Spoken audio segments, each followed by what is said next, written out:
नमस्कार दोस्तों, विकास एनालिसिस में आप सभी का स्वागत है। और दोस्तों, आज हम यूपी टेट में पूछे गए साइंस के प्रीवियस ईयर प्रश्न को देखेंगे दोस्तों, जो कि आपके आने वाले UP TET exam, super TET exam और जितने भी आपके टीचर लेवल के एग्ज़ाम होते हैं उन सभी के लिए बहुत ही इंपॉर्टेंट हैं, जिनमें आपके साइंस सब्जेक्ट से प्रश्न पूछे जाते हैं। क्योंकि दोस्तों ये सभी आपके प्रीवियस ईयर प्रश्न हैं और इसी तरह के प्रश्न जो है आपके एग्जाम में भी देखने को मिलती है। तो दोस्तों आप जो है इन प्रश्न को जरूर से एक बार सॉल्व करके जाइएगा, जिससे आपको एग्जाम में जो है हेल्प मिल सके। और दोस्तों अगर आप हमारे चैनल पर पहली बार आए हैं तो प्लीज़ हमारे चैनल को एक लाइक और सब्सक्राइब सपोर्ट जरूर करिएगा। चलिए दोस्तों इन प्रश्न को हल करते हैं। पहला प्रश्न है आपका, निम्नलिखित में से कौन सा एक प्राकृतिक रेशा नहीं है। तो यहाँ पे कौन सा जो होगा आपका प्राकृतिक रेशा नहीं है उसको यहाँ पे बताना है। पहला ऑप्शन है एक्रिलिक, दूसरा है कॉटन, तीसरा है सिल्क और चौथा है आपका जूट। तो इनमें से कौन सा ऑप्शन जो होगा आपका प्राकृतिक रेशा नहीं होगा, तो कौन सा हो जाएगा, वो होगा यहाँ पे एक्रिलिक, है ना। ये आपका प्राकृतिक रेशा नहीं होता है। अगला प्रश्न देखते हैं, अदरक रूपांतरण है। तो अदरक जो है किसका रूपांतरित रूप होता है। पहला ऑप्शन है आपका पत्ती का, दूसरा है तने का, तीसरा है आपका जड़ का और चौथा है आपका फल का। तो अदरक किसका रूपांतरित रूप हो जाएगा, तो वो होगा आपका यहाँ पे तने का, है ना। स्टेम का जो है अदरक रूपांतरण होता है। तो ऑप्शन 2 आपका करेक्ट हो जाएगा। अगला प्रश्न है, वास्तविक फल उत्पन्न होते हैं। वास्तविक फल यानी कि जो सत्य फल है वो कैसे उत्पन्न होते हैं। पहला ऑप्शन है आपका पंखुड़ी से, दूसरा है अंडाशय यानी ओवरी से, तीसरा है आपका थैलेमस से और चौथा है आपका बाह्यदल से। जो ट्रू फ्रूट होते हैं यानी कि वास्तविक या सत्य फल होते हैं वो कैसे उत्पन्न होते हैं, तो किसके द्वारा होते हैं, वो अंडाशय से, है ना, ओवरी से। ऑप्शन नंबर 2 आपका अंडाशय जो होगा करेक्ट हो जाएगा। अगला प्रश्न है आपका, ऐसा पादप जो बीज की अपेक्षा बीजाणु के माध्यम से प्रजनन करता है। ऐसा कौन सा पादप है जो बीज की अपेक्षा बीजाणु के माध्यम से क्या करता है, प्रजनन करता है, उसे हम क्या कहेंगे। पहला ऑप्शन है आपका फर्न, दूसरा है सरसों, तीसरा है धनिया और चौथा है आपका पिटूनिया। तो इसका सही आंसर क्या हो जाएगा, तो वो होगा आपका फर्न, है ना। फर्न एक ऐसा पादप है जो बीज की अपेक्षा बीजाणु के माध्यम से प्रजनन करता है। तो ऑप्शन 1 फर्न यहाँ पे आपका करेक्ट हो जाएगा। अगला प्रश्न है, पौधों में प्रोटीन संश्लेषण के लिए अनिवार्य तत्व है। पौधों में जो प्रोटीन का संश्लेषण होता है उसके लिए अनिवार्य तत्व क्या है। पहला ऑप्शन है आपका नाइट्रोजन, दूसरा है मैग्नीशियम, तीसरा है कॉपर और चौथा है आपका लौह। तो प्रोटीन संश्लेषण के लिए पौधों में अनिवार्य तत्व क्या हो जाएगा, तो वो होगा यहाँ पे आपका नाइट्रोजन, है ना। नाइट्रोजन की जरूरत होती है पौधों को प्रोटीन का संश्लेषण करने के लिए। तो ऑप्शन 1 यहाँ पे आपका करेक्ट हो जाएगा। अगला प्रश्न है, निम्नलिखित में से कौन सा एक गैर संचारी रोग नहीं है। जो गैर संचारी रोग नहीं होगा उसको हमें बताना है। पहला ऑप्शन है आपका अथराइटिस, दूसरा है रिकेट्स, तीसरा है हाइपरटेंशन और चौथा है आपका कॉलरा। कॉलरा को हम हैजा के नाम से भी जानते हैं ना, तो याद रखिएगा हैजा। तो यहाँ पे कौन सा जो होगा आपका गैर संचारी रोग नहीं होगा, तो वो होगा आपका कॉलरा, यानी कि हैजा जो है गैर संचारी रोग नहीं होता है। तो ऑप्शन 4 सही हो जाएगा। अगला प्रश्न देखते हैं, पेनिसिलिन प्रतिजैविक दवाएं प्राप्त होती है। जो पेनिसिलिन प्रतिजैविक है, एंटीबायोटिक दवाएं हैं, वो किससे प्राप्त होती है। पहला ऑप्शन है आपका शैवाल से, दूसरा है जीवाणु से, तीसरा है फफूंद यानी फंगस या फिर कवक से और चौथा है आपका नीलहरित शैवाल से। तो पेनिसिलिन प्रतिजैविक दवाएं किससे प्राप्त होती है, तो वो होती है आपकी फफूंद यानी कि कवक से, है ना। ऑप्शन नंबर 3 आपका यहाँ पे करेक्ट हो जाएगा। दोस्तों आप हमें कमेंट करके बताइएगा कि पेनिसिलिन प्रतिजैविक की दवा को किसने खोजा था, है ना, किसने खोजा था, इसको आप हमें कमेंट बॉक्स में करके बताइएगा। बहुत ही इजी प्रश्न है और कई बार जो है इसके साइंटिस्ट को लेकर के प्रश्न पूछे जाते हैं, तो आप हमें जरूर बताइएगा। अगला प्रश्न देखते हैं, निम्नलिखित में से कौन सा ऊर्जा का स्रोत नहीं है। जो ऊर्जा का स्रोत नहीं होगा उसको हमें बताना है। पहला ऑप्शन है आपका वसा, दूसरा है विटामिन, तीसरा है प्रोटीन, चौथा है आपका कार्बोहाइड्रेट। तो इनमें से कौन सा जो होगा ऊर्जा का स्रोत नहीं होगा, तो कौन सा हो जाएगा, वो होगा विटामिन, है ना, क्योंकि विटामिन से हमें किसी तरह की कोई ऊर्जा नहीं मिलती है, क्योंकि इसको हमारे शरीर में बहुत कम यानी कि बहुत कम अल्प मात्रा में ज़रूरत होती है। तो विटामिन यहाँ पे आपका करेक्ट हो जाएगा। अगला प्रश्न है, डीएनए की कोडिंग सेगमेंट को कहा जाता है। जो डीएनए है आपका डीऑक्सीराइबोन्यूक्लिक एसिड में कोडिंग सेगमेंट को आप क्या कहेंगे। पहला ऑप्शन है इंट्रॉन, दूसरा है कोडॉन, तीसरा ऑप्शन है आपका म्यूटॉन और चौथा है आपका यहाँ पे एक्सॉन। तो डीएनए में कोडिंग सेगमेंट को क्या कहा जाता है, तो उसे हम एक्सॉन के नाम से जानते हैं ना, एक्सॉन आपका यहाँ पे करेक्ट हो जाएगा। अगला प्रश्न है, निम्नलिखित में से कौन सा एक सूक्ष्म पोषक तत्व नहीं है। जो सूक्ष्म पोषक तत्व नहीं होगा उसको हमें यहाँ बताना है। पहला ऑप्शन है कॉपर, दूसरा ऑप्शन है आपका सिलिकॉन, तीसरा है आपका सोडियम, चौथा है आपका यहाँ पे कैल्शियम। तो इनमें से कौन सा जो होगा आपका सूक्ष्म पोषक तत्व नहीं होगा, तो वो हो जाएगा आपका कैल्शियम, है ना। ऑप्शन नंबर 4 कैल्शियम जो होगा आपका करेक्ट हो जाएगा।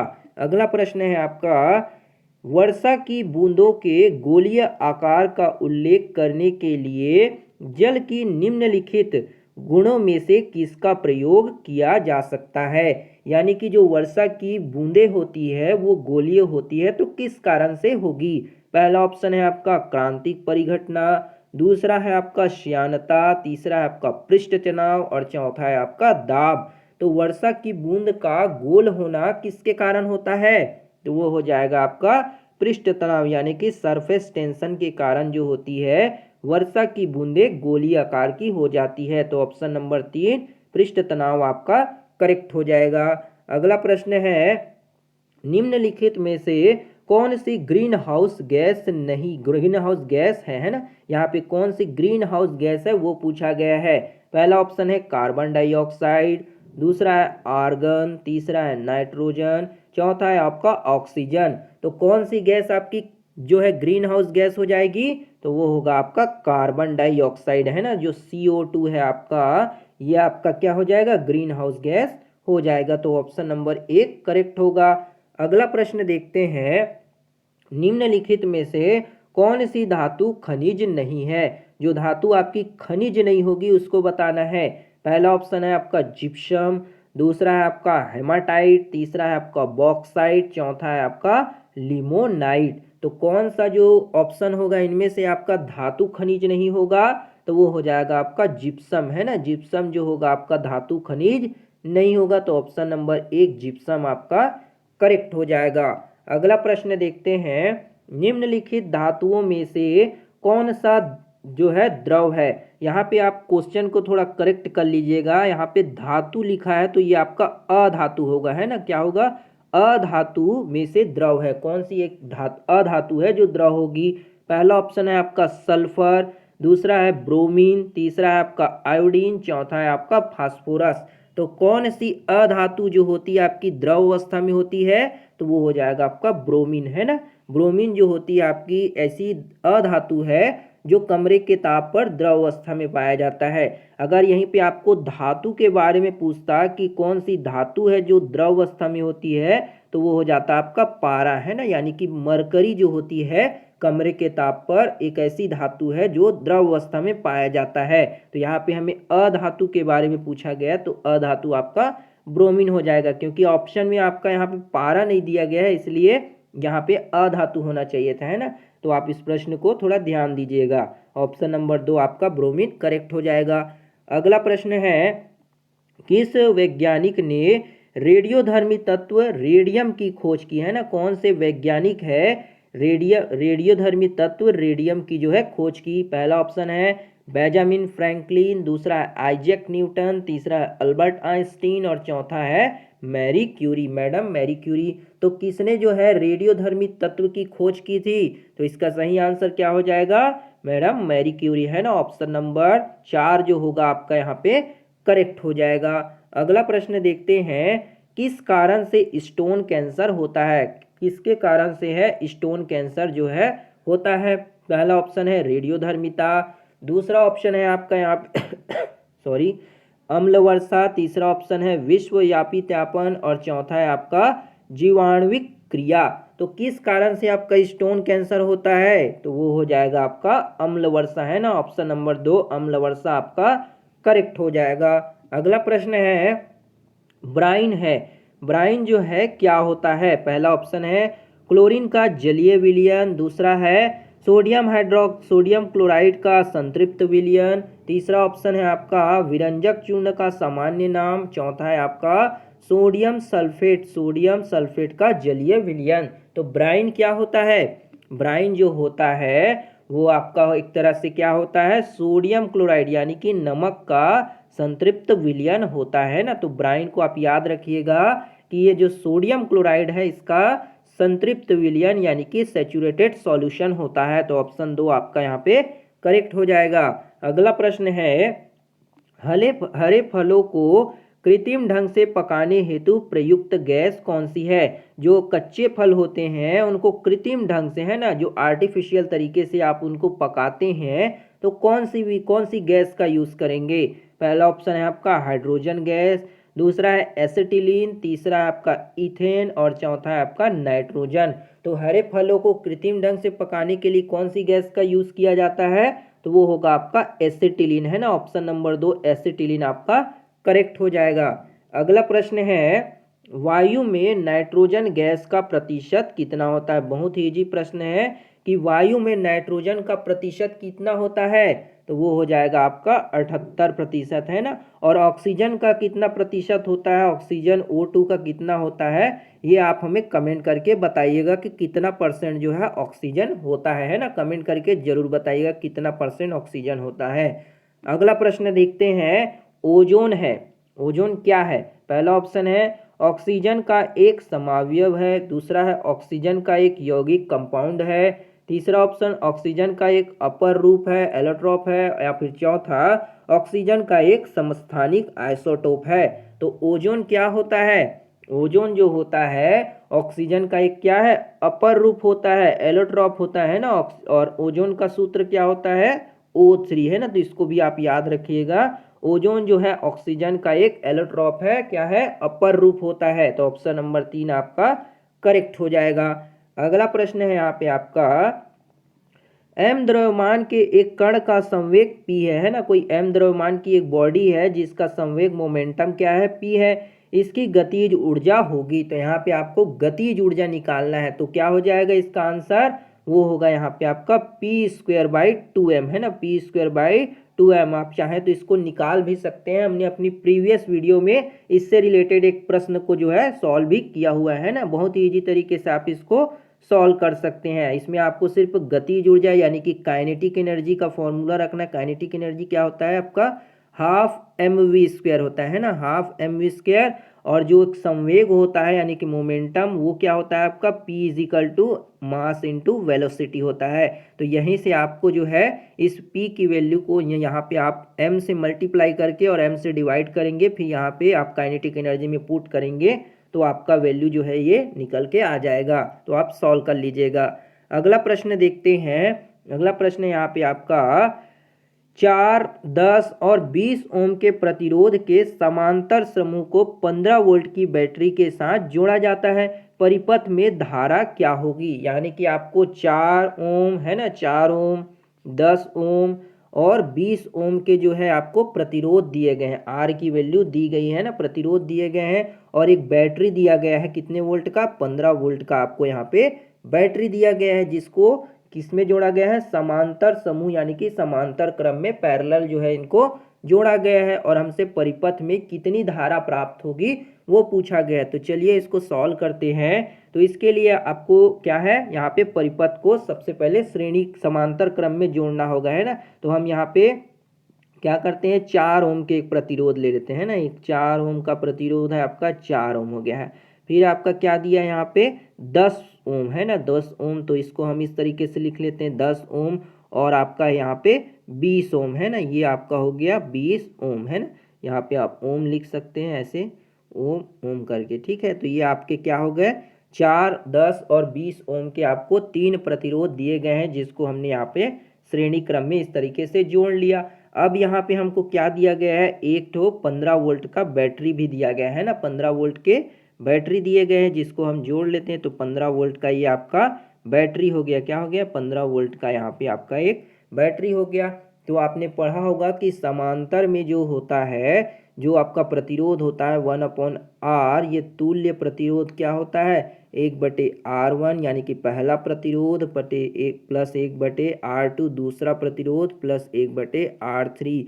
इसी तरह से आपके और भी आगे के प्रतिरोध को आप इस तरह से निकाल सकते हैं। तो यहाँ पे हम क्या करेंगे, 1/R बराबर में कर लेंगे, यहाँ पे ये आपका तुल्य हो जाएगा, यानी कि इक्विवेलेंट जो होगा आपका बराबर हो जाएगा 1/4 प्लस 1/10 प्लस 1 यहाँ पे आपका हो जाएगा 20, है ना, ये आपका 20 हो जाएगा।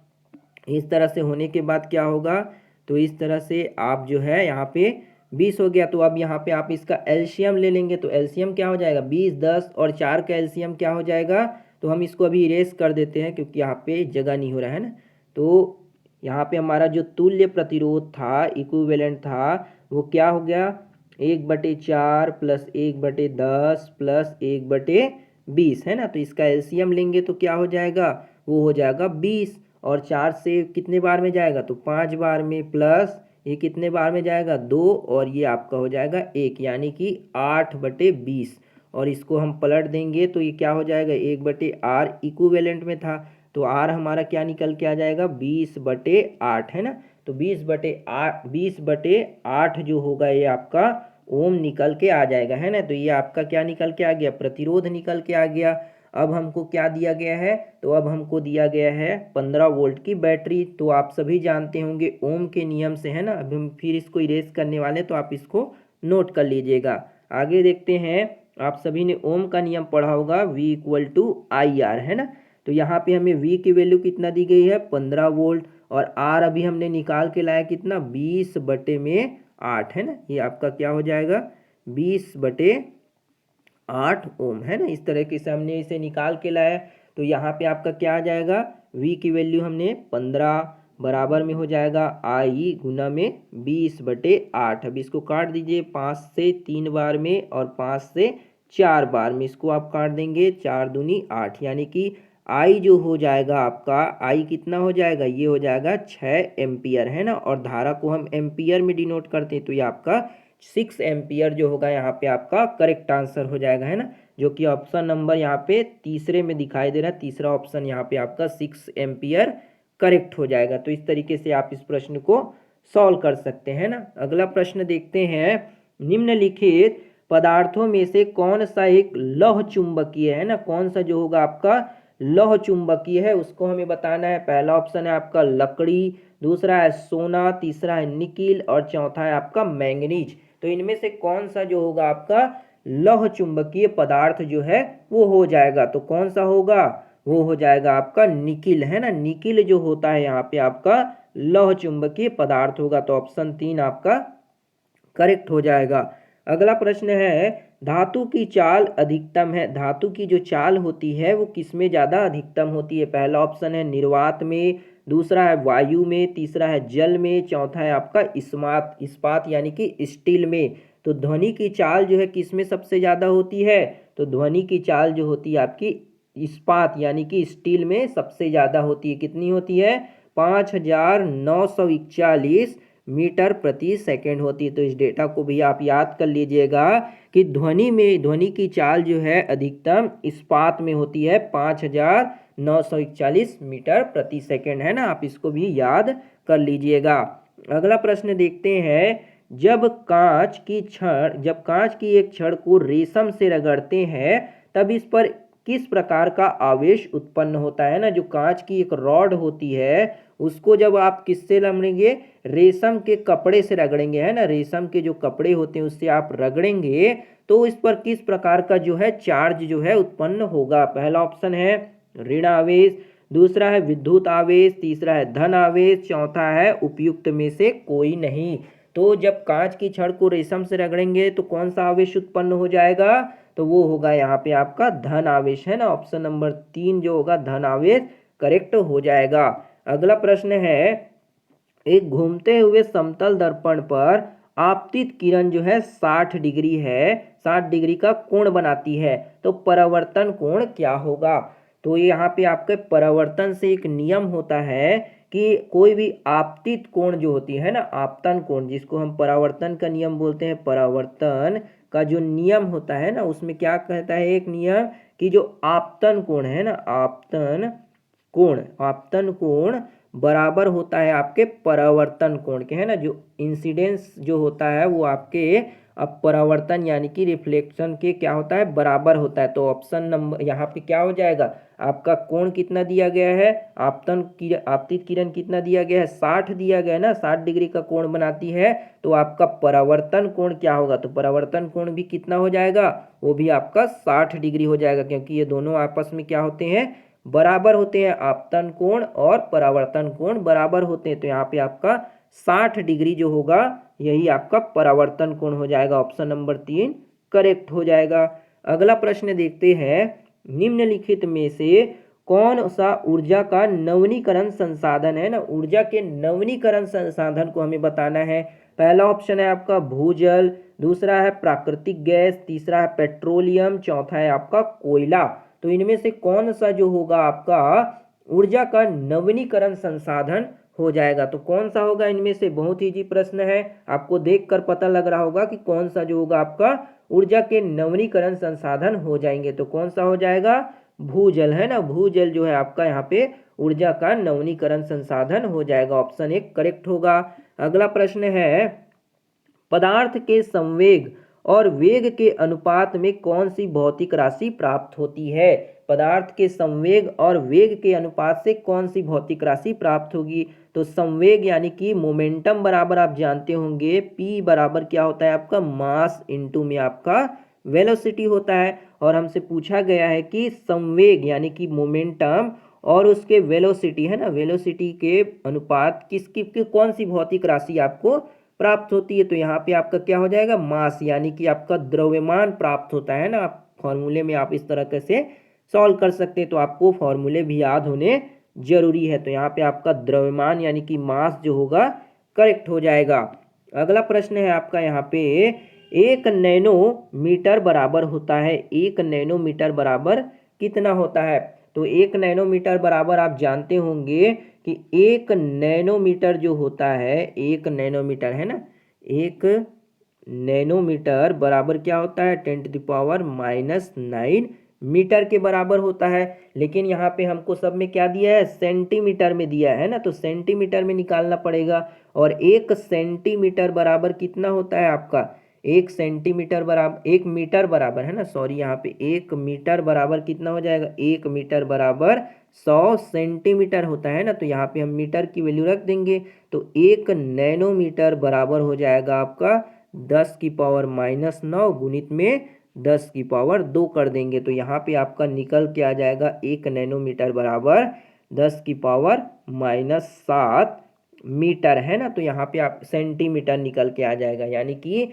जो 1 नैनोमीटर होता है उसमें 10⁻⁷ सेंटीमीटर होता है। तो ऑप्शन नंबर 3 जो होगा यहाँ पे आपका करेक्ट हो जाएगा, है ना। ऑप्शन नंबर 3 आपका 10⁻⁷ सेंटीमीटर करेक्ट हो जाएगा। अगला प्रश्न है आपका, इनमें से किसने एक्स किरण का आविष्कार किया था? जो एक्सरे है उसकी खोज किस वैज्ञानिक ने की थी? पहला ऑप्शन है आपका मैक्सवेल, दूसरा है रदरफोर्ड, तीसरा है रॉन्टजन, चौथा है आपका टॉरसेली। तो कौन से वैज्ञानिक है जिन्होंने एक्स किरण की खोज की थी? तो वो हो जाएगा आपका रॉन्टजन, है ना। रॉन्टजन जो है उन्होंने किसकी खोज की थी, एक्स किरण की खोज की थी। और कब की खोज की थी अगर पूछा जाए तो कब किया था? तो 1895 में किया था। और ये जो रॉन्टजन है वो जर्मनी के रहने वाले थे। कहाँ के रहने वाले थे? जर्मन के रहने वाले थे, है ना, जर्मन के रहने वाले थे। 1895 में उन्होंने एक्स किरण की खोज की थी। तो आप इसको भी याद रखिएगा क्योंकि इससे प्रश्न पूछे जा सकते हैं। तो यहाँ पे ऑप्शन नंबर 3 रॉन्टजन जो होगा आपका करेक्ट हो जाएगा। तो ये थी दोस्तों आपके यूपी टेट में पूछे गए विज्ञान यानी साइंस के महत्वपूर्ण प्रश्न, जिसको हमने आपको समझाने की कोशिश की है। उम्मीद करते हैं दोस्तों आपको ये वीडियो पसंद आया होगा। अगर वीडियो बढ़िया लगा हो दोस्तों तो एक लाइक ज़रूर करिएगा, शेयर, सपोर्ट और सब्सक्राइब भी ज़रूर करिएगा। मिलते हैं दोस्तों अगली वीडियो में, तब तक के लिए जय हिंद, वंदे मातरम।